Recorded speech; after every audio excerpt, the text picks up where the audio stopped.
This is chapter 4 of NCERT.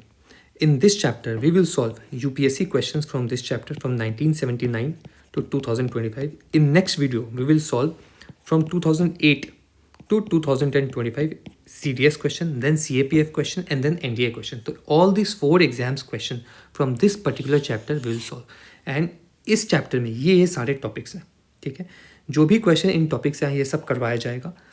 Further जिससे question नहीं आए हैं वो भी पढ़ाया जाएगा at the end of the all the question. Total 18 question हैं, तो इसको हम देखते हैं, अब आगे समझ आएगा आपको. चलिए सीधा यूपीएससी के लेटेस्ट क्वेश्चन 2025 से डायरेक्ट लाइंस उठ के आई हैं. ध्यान से देखो क्या है. Which of the following are the evidences of the phenomena of continental drift. ठीक है, टॉपिक है ये कॉन्टिनेंटल ड्रिफ्ट थ्योरी. ठीक है, चलिए क्या है. The belt of ancient rocks from Brazilian coast matches with those from western Africa. ठीक है, इसको पहले हम पूरा ही ये टॉपिक पढ़ते हैं, इसके बाद हम इस क्वेश्चन पे आएंगे, तब आपको अच्छा समझ में आएगा. चलिए जी, देखिए जी कैसे कहानी चलती है अपनी कि कॉन्टिनेंटल ड्रिफ्ट. ये है एक साइंटिस्ट है एल्फ्रेड वेजनर. तो वेजनर साहब ने बोला कि कॉन्टिनेंट्स आर ड्रिफ्टिंग अपार्ट और they are on the move. ये बोला. अब ये इनको कैसे पता लगा. So he tried to collect samples from continental areas. और जब इन्होंने सैम्पल कलेक्ट किया then he found certain evidences of continental drifting and then based on those evidences then he came to a conclusion that continents has been drifting. अब इसका थोड़ा सा एक introduction हम देखते हैं कैसी कहानी है. तो देखो जी, when it was 225 million years ago then this was how earth looked like. A one supercontinent, this was known as Pangaea. इसके आसपास एक सुपर सी था, इसको बोलते हैं Panthalassa. Then around 200 million years ago there was a split in Pangaea and those split, northern portion of the split was known as Laurentia and southern portion of the split was known as Gondwana land. ये introduction है आपके continental drift theory का. इसका एक बार overview करते हैं हम कि कैसे चलता है. देखो, कॉन्टिनेंटल ड्रिफ्ट थ्योरी एल्फ्रेड, जाके एनसीईआरटी पढ़ना, ठीक है, एल्फ्रेड वेजनर ने दी है. And he collected samples from continents, continental area से सैंपल कलेक्ट किया है. ठीक है, नेक्स्ट एक और थ्योरी आएगी उसमें सी से कलेक्ट किया गया है, तभी मैं ये बता रहा हूँ कि ये है, ये सब आ सकता है. अब इसमें क्या क्या बोला गया कि around 200 million years ago one supercontinent था, माइनस कर रहा हूँ, before that one supercontinent था आपका पैंजिया एंड एक सुपर सी था Panthalassa. Then after 200 million years they broke up and then 2 parts of Pangaea were made. One is Laurentia and another is Gondwana land. ठीक है, India is a part of this Gondwana land. ठीक बात है. अब इस Gondwana land में 6 land masses थे. कौन कौन थे 6, वो भी आ चुका है, इसी बार आया है, तो उसको हमको देखना है. So these 6 were there: Africa, South America, Madagascar, India, Antarctica and Australia. These 6 land masses were part of Gondwana land. ठीक है, इसके बाद कुछ समय बीता, they broke up and now this is what earth is today. So this paragraph, इसको जाके अवश्य पढ़ना है, ये मैंने समझाया अभी. ठीक है, ये सीधा लाइनें आ रही हैं, पूरी वीडियो खत्म होगी, आपको समझ में आएगा कि कितनी इंपॉर्टेंट है आपकी एनसीईआरटी पढ़ना. चलिए, तो ये तो इंट्रोडक्शन हो गया, तो ये तो डन. अब क्या है, एविडेंसेस क्या मिला, उससे हमें क्या क्या सीखने को मिला. अब आ जाओ एविडेंसेस.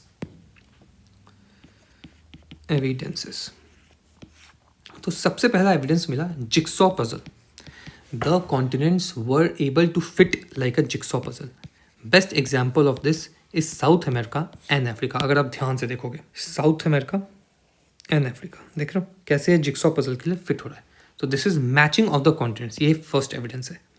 ठीक है, एग्जाम्पल इसका Africa plus your south America. ये अगेन मेंस में ऐसे ही आप लिख के आओगे वहाँ पे, तो ध्यान देना इस पर. सेकेंड एविडेंस क्या मिला, सेकेंड एविडेंस मिला same age of rock, same age of rocks across continents. That is कि आपको सेम एज ऑफ रॉक मिल रहा है ब्राज़ील में, वही सेम एज ऑफ रॉक आपको घाना में भी मिल रहा है या वेस्ट अफ्रीका में. तो ये है. अब इसमें 2 एविडेंसेस उनको मिले. पहला बोला एंशिएंट रॉक मिला है आपको ब्राज़ील में एंड वही एंशिएंट रॉक वेस्ट अफ्रीका में. सेकंड बोला मरीन डिपॉजिट्स आपको मिले हैं साउथ अमेरिका के कोस्ट पे एंड अफ्रीका के कोस्ट पे from Jurassic age. Jurassic age. अब ये जुरासिक एज क्या है, ये पहले चैप्टर में बताया था, ऐसा क्वेश्चन भी आया। Jurassic age is around 200 million years. तो यहीं 200 मिलियन ईयर्स पे ब्रेक ऑफ पैंजिया हुआ है एंड जुरासिक एज के रॉक्स यहाँ मिले। ये भी इंपॉर्टेंट है। अगेन सब कुछ एनसीईआरटी में लिखा हुआ है, बहुत ध्यान देना है। ये देखो, मैचिंग ऑफ कॉन्टिनेंटल जिक्सॉ, ये एग्जाम्पल है, रीड करना है इसको। रॉक सेम एज, आपका एंशिएंट रॉक्स की बात है एंड मरीन डिपॉजिट्स की बात है। ठीक है, अब नेक्स्ट चलते हैं। नेक्स्ट एविडेंस उनको क्या मिला? नेक्स्ट एविडेंस था टिलेक्ट जो उनको मिला, that is sedimentary rocks formed out of deposition of glacier. देखिए जी, ये आपका पहाड़ है and this is our glacier. ठीक है, now here glacier is moving. If glacier is moving, lots of sediments it will bring with itself, this glacier, and sediments will be deposited here. This glacier will be over the sediments and for a very long time these sediments will be under a lot of pressure and hence sedimentary rocks are formed due to pressure of glacier or weight of glacier. इसको बोलते हैं हम टिलेक्ट। तो टिलेक्ट को ऐसे समझना है। मैं यहाँ डायग्राम दिखाता हूँ, ये देखो कैसे। This is bedrock, this is your sediments and glacier is over it. When this glacier melt, then these sedimentary rocks are revealed. These are known as tillets. So these tillets were found of similar age on all these 6 continents. ये सारे tillets यहाँ पे मिले। So these tillets tell us 2 things. First, drifting of continents, and second, paleoclimate evidence कि earlier climate was, how climate was, that is glaciated climate was there. ठीक है, तो ये आपके एविडेंसेस मिले हैं। ठीक है जी, तो ये तो बेल्ट वाली बात हो गई। गोल्ड डिपॉजिट अभी आते हैं इस पर।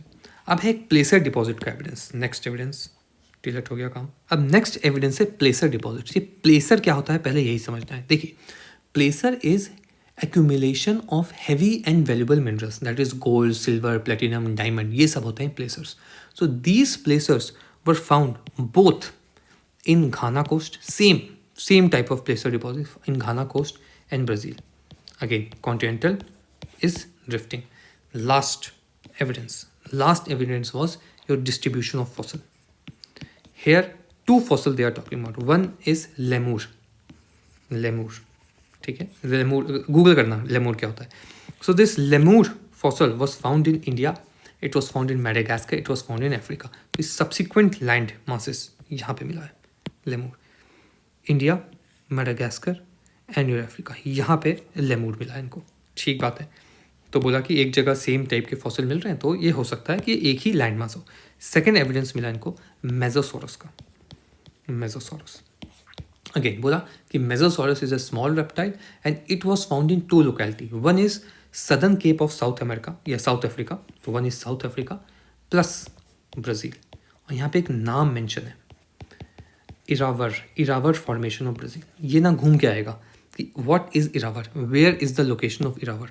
तो आपको ये ध्यान रखना है कि इरावर फॉर्मेशन हमने यहाँ पे पढ़ा है and it is in Brazil. Direct इससे रिलेशन में नहीं आएगा, कुछ अलग आएगा, ध्यान देना है। इरावर, Lemuria, mesosaurus, this is distribution of fossil. अब आ जाओ, अभी पूरा टॉपिक खत्म किया हमने कॉन्टिनेंटल ड्रिफ्ट थ्योरी में क्या देखा।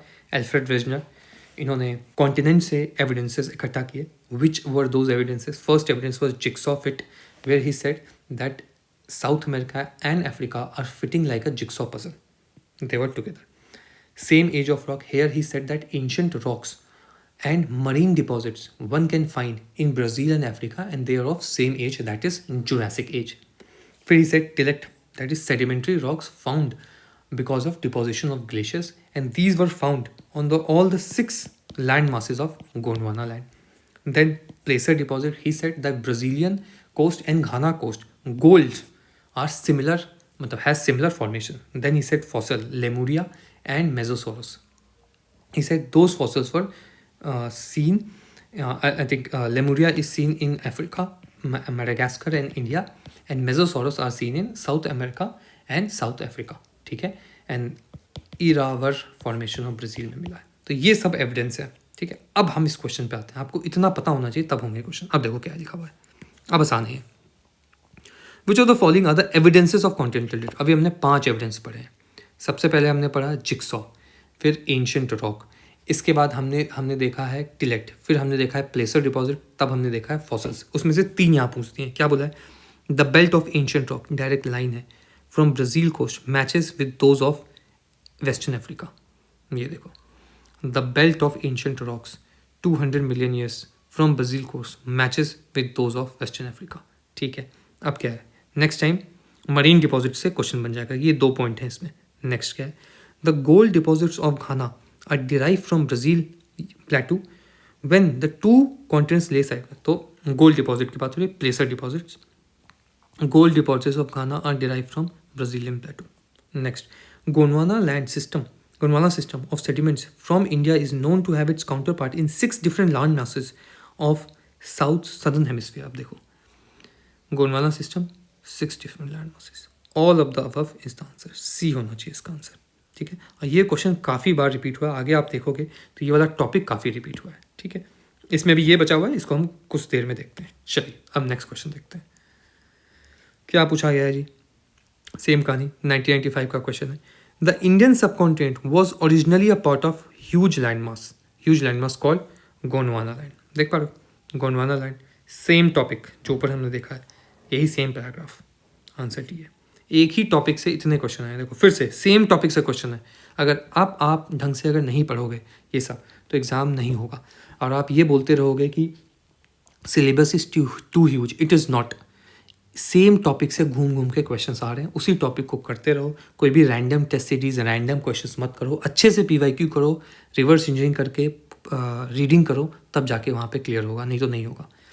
फिर से देखो, CSE 86 क्या है, name the continents that form the mirror image of each other. कितनी बारी उसमें आ गया है, साउथ अमेरिका एंड अफ्रीका। ये मिरर इमेज है, कैसे मिरर इमेज है समझना। अगेन टॉपिक सेम होगा, क्वेश्चन नहीं होगा। अब क्या है जी, नॉर्थ अमेरिका साउथ अमेरिका नहीं, अफ्रीका एंड साउथ अमेरिका की मिरर इमेज है, C। अब नेक्स्ट क्वेश्चन, एक और क्वेश्चन देखते हैं, ये क्या पूछा गया। The conclusion that Asia and Africa has a single land mass is provided by, किससे प्रोवाइड होगा, desert in Asia and Africa. ठीक है, दोनों जगह डेजर्ट है, विच इज मगर सिंगल होगा, ये देखना पड़ेगा।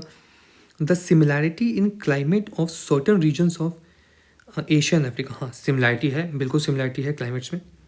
The findings of the same type of fossil in both, ये फॉसल वाला तो डायरेक्ट NCERT से ही है आपका, ये वाला अभी हमने पढ़ा है लेमुरिया वाली बात, तो ये तो चलेगा। मेरे को और चीज़ हमको देखनी होगी। अगेन ये एप्लीकेशन बेस्ड क्वेश्चन है, अगर आपने अप्लाइड दिमाग लगाया तभी ये क्वेश्चन होगा, तो नहीं। अगेन टॉपिक रिपीट होगा, क्वेश्चन नहीं। अब देखते हैं क्या है। Desert of Asia and Africa कहाँ कहाँ है, इंडिया का थार डेजर्ट एंड अफ्रीका का Sahara desert, almost similar latitude, बिल्कुल लाइन से ही डेजर्ट चलते हैं। अगर आप ध्यान से वर्ल्ड मैप को देखोगे, ये देखिए ये सहारा है, देखो कैसे लाइन में डेजर्ट है। So this is also correct कि डेजर्ट्स आर फाउंड। अब देखते हैं नेक्स्ट क्या पूछा है स्टेटमेंट, ये तो सही है।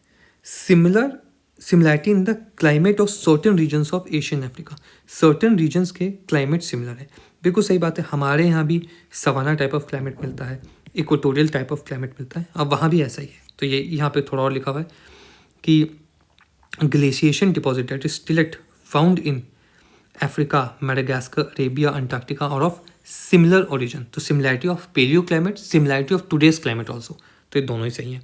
ये हो गया जी। फाइंडिंग ऑफ ऑल ग्लेशियर भी सही है, तो आंसर इसका होना चाहिए D। Again very good question, this is application based question. ऐसे क्वेश्चन आते हैं तो दिमाग अपना खुल के रखना, तब जाके होगा। Reading, you have to read NCERT 5 times, तब जाके वहाँ पे ये बहुत अच्छा याद आएगा आपको। नेक्स्ट सवाल 2008 का क्वेश्चन है, क्या पूछा गया, which of the following pairs is on are correctly match theory, ये continental drift theory, Alfred Wegener, तो दिस इज रॉन्ग। ठीक है, तो 1 आपका गया, हटाओ इसको। Next, expansion of universe, Hubble ने दिया है, ये चैप्टर नंबर 2 में है, हबल टेलीस्कोप इनके नाम पे, ये भी गलत, तो ये भी गया, ये भी गया। आंसर ये है Albert Einstein photo electric. Yes, Albert Einstein ने फोटो इलेक्ट्रिक इफेक्ट दिया था। फोटो इलेक्ट्रिक इफेक्ट के लिए एल्बर्ट आइंस्टाइन को 1921 में नोबेल प्राइज भी मिला है। ये क्वेश्चन भी आ चुका है, तो आंसर इसका होना चाहिए सीधा B। अब ये टॉपिक क्या है, अगेन टॉपिक तो ये वाला हमने देख ही लिया है, ये तो सेम है। अब ये एक नया टॉपिक है, अगेन चैप्टर 2 जाके देखना, तब जाके होगा। अभी बस मैं इतना बता रहा हूँ कि हबल ने बोला है कि यूनिवर्स इज एक्सपेंडिंग, ठीक है। और एक और व्यक्ति था होयल, उसने बोला है कि यूनिवर्स इज स्टेडी। तो steady state theory is a counter argument of Hubble expansion theory. Hubble said universe expanding, होयल सेड यूनिवर्स इज स्टेशनरी, तो यह स्टेडी। तो ये दो चीज़ें, ये सब अगेन चैप्टर नंबर 2 की वीडियो में है, जाके देखना। नेक्स्ट सवाल 2014 का क्वेश्चन पूछा है, देखिए क्या लिखा है। Which of the following phenomena might have influenced evolution of organism. Continental drift and glacial cycle. Again, application based question. थोड़ा environment पता होगा तभी होगा. देखो, जब कॉन्टिनेंटल ड्रिफ्ट होगा यहाँ पे, तो जो भी एनिमल्स हैं वो इंडिपेंडेंटली इवॉल्व करेंगे. इसका एक बहुत ही अच्छा एग्जांपल है आपका ये कैंगरूज और कहीं नहीं मिलते हैं, सिर्फ और सिर्फ ऑस्ट्रेलिया में मिलते हैं. क्यों?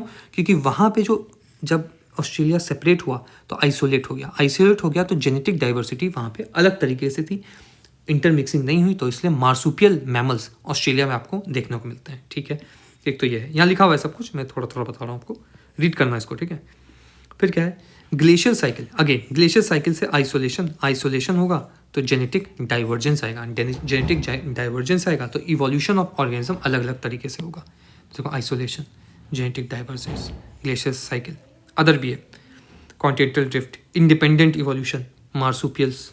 ये है एग्जाम्पल. इसको आराम से रीड करना, ये थोड़ा कॉमन सेंस का क्वेश्चन है, तो आंसर इसका होना चाहिए सी. अब ये आया है 1995 का क्वेश्चन. ये है डिफरेंट टॉपिक, ये अच्छा क्वेश्चन है. देखो क्या है, the paleo magnetic results obtained from India indicate that in the past Indian land mass have moved. अब देखो ये कहाँ मूव हुआ है. देखो यहाँ पे था इंडियन लैंड मास, कहीं पे यहाँ पे था, यहाँ से ऐसे मूव हुआ है. तो इसमें कन्फ्यूजन होती है कि क्या ईस्टवर्ड है ये या नॉर्थवर्ड है. यही दो कन्फ्यूजन रहती है, सभी को रहती है. तो ये हटा दो, ये हटा दो, ईस्ट या नॉर्थ. अब देखो डायरेक्ट लाइन क्या लिखी हुई है, यहाँ लिखा हुआ है देखो northward. India is suppose to have travelled her northward journey. Answer इसका नॉर्थवर्ड है. इस पर हम रुकेंगे नहीं, इस पूरे टॉपिक को देखना है हमको. ए आंसर है. तो इसमें मूवमेंट ऑफ इंडियन प्लेट का टॉपिक है. इसमें देखना है कॉम्पोजिशन ऑफ इंडियन प्लेट क्या है, बाउंड्रीज ऑफ इंडियन प्लेट क्या है, ये जो मूवमेंट हुआ है ये कैसे हुआ है, and then Deccan Deccan plateau का हॉटस्पॉट. ये सब देखते हैं. चलिए आइए देखो जी कैसे कहानी है. ये अपना है अफ्रीका, मान के चलो, ये अपना है इंडिया. यहाँ पे आपको अभी पता चला कि 225 मिलियन ईयर्स पहले कोई भी मूवमेंट नहीं थी. 200 मिलियन ईयर से मूवमेंट शुरू हुई. तो 200 मिलियन ईयर से इंडिया का मूव अपवर्ड शुरू हुआ है. ठीक बात है. इंडिया अभी कहाँ पे है? इंडिया अभी ये है आपका यूरेशिया. इंडिया यहाँ पे कहीं है.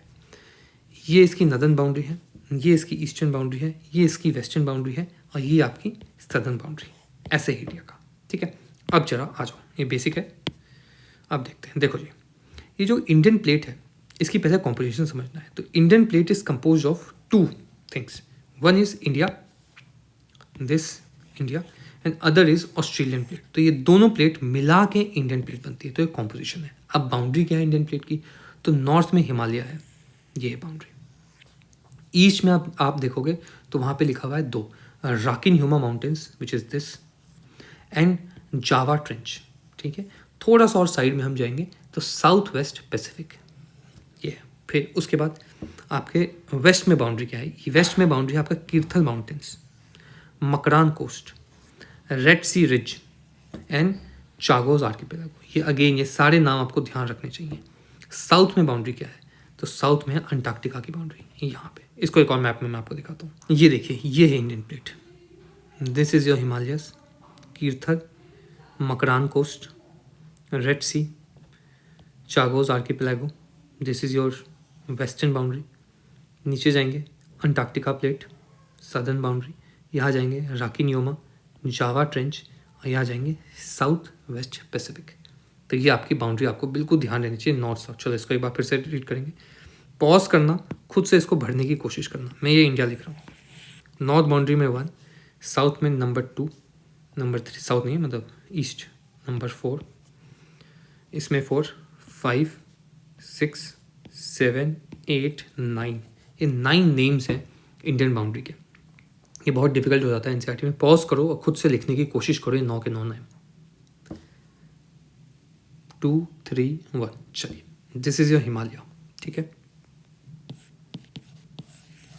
This is your Rocky Huma.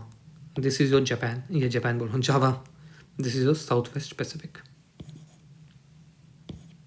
South West Pacific. This is your Antarctica. This is Kirthar. This is Makran, Red Sea, and 8 number is Chagos archipelago. ऐसे करके याद रहना चाहिए बिल्कुल स्मूथली. अगेन ये सब चीज़ें कहीं ना कहीं घुमा के आ जाएंगी.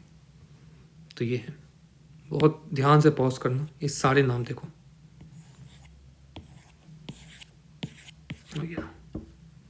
बुक में देखो ऐसे छोटा सा लिख दिया है मैंने, कंपोजिशन, बाउंड्रीज, नॉर्थ, ये कन्वर्जेंस ये सब बताऊंगा अभी, जब टॉपिक आएगा ना तब आ जाएंगे इस पर।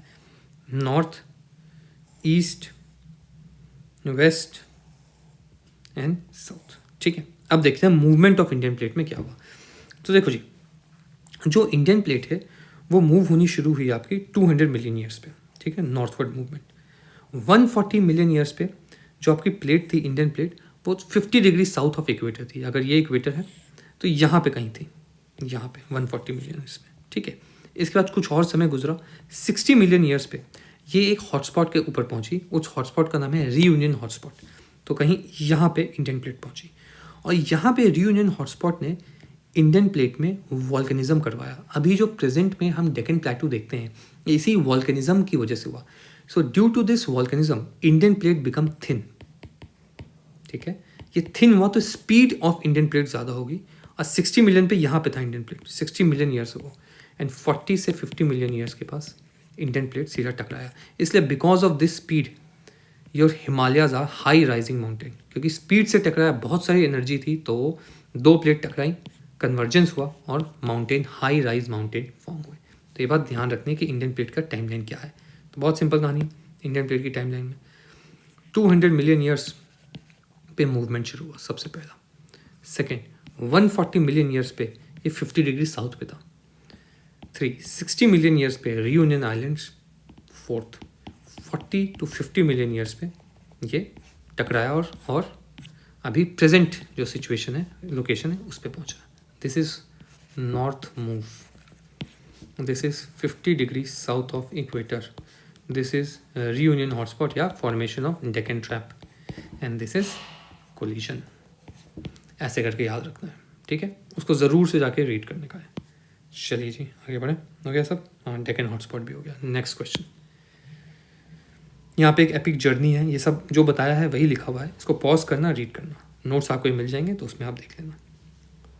अब नेक्स्ट क्या है, हाँ अगेन ये भी अच्छा क्वेश्चन है। दिस क्वेश्चन, इसको हम बहुत अच्छे से देखेंगे हम चैप्टर नंबर 13 में। अभी हम यहाँ देखते हैं 1980 में क्या है। What is a continental shelf. देखो जी, बहुत ही सिंपल कहानी है। ये आपका कॉन्टिनेंट है, ठीक है, ऐसे करके बताओ, और ये आपका सी है। सी कॉन्टिनेंट के ऊपर आ गया। जब सी कॉन्टिनेंट के ऊपर आया तो कुछ portion of the continent is under the sea, मगर ये है कॉन्टिनेंट ही, कॉन्टिनेंटल क्रस्ट है ये। ठीक है, दैट इज लाइटर सियाल सीमा, अगर याद हो, सियाल क्रस्ट। ठीक है, तो ये लाइटर सियाल क्रस्ट है जिसके ऊपर ओशन आ गया है। अब इसके ऊपर ओशन आ गया है तो इसको हम बोलते हैं कॉन्टिनेंटल शेल्फ। अब ध्यान से देखो इस डायग्राम में, ये कॉन्टिनेंटल क्रस्ट है यहाँ तक, यहाँ तक, और इसके ऊपर देखो हल्का सा ओशन आ गया है, तो इसको बोल रहे हैं हम कॉन्टिनेंटल शेल्फ। इसमें और भी नाम है, ये हम 13 चैप्टर में। क्या पूछा है, it is a part of ocean, continental shelf is a part of continent, गलत। It is a part where the ocean commences, गलत। It is a land mass which is surrounded by water on all sides, land mass surrounded by water island होता है। It is a part of continent that is submerged in a relatively shallow sea, which is correct. जैसे यहाँ पे हम देख पा रहे हैं, शैलो सी में सबमर्ज्ड है ये, तो आंसर इसका होना चाहिए डी। चलिए जी, ये भी कहानी हो गई खत्म। अब हम नेक्स्ट वीडियो में सेम चैप्टर के सीडीएस के क्वेश्चंस करेंगे, उसकी नेक्स्ट वीडियो में सीएपीएफ के करेंगे, उसकी नेक्स्ट वीडियो में एनडीए के करेंगे, and this is how will finish each and every chapter of physical geography. And if you want to cover entire physical geography in this chapter wise PYQ first method, then you can enroll in our course. Again, same story here. Every chapter will be covered through PYQs. PYQs of all these 4 exams. It is applicable for all these 4 exams. Every concept will be taught through reverse engineering of PYQ. Notes and reference book will be given, marked. And सिर्फ और सिर्फ ये course cell कर दिया तो आपसे connection खत्म नहीं हो जाएगा, because there are more doubts in these conceptual subjects. Hence, exclusive Telegram doubt clearing group will also be given to you. If you wish to enroll, you can text me on Telegram or go to the website and purchase the course.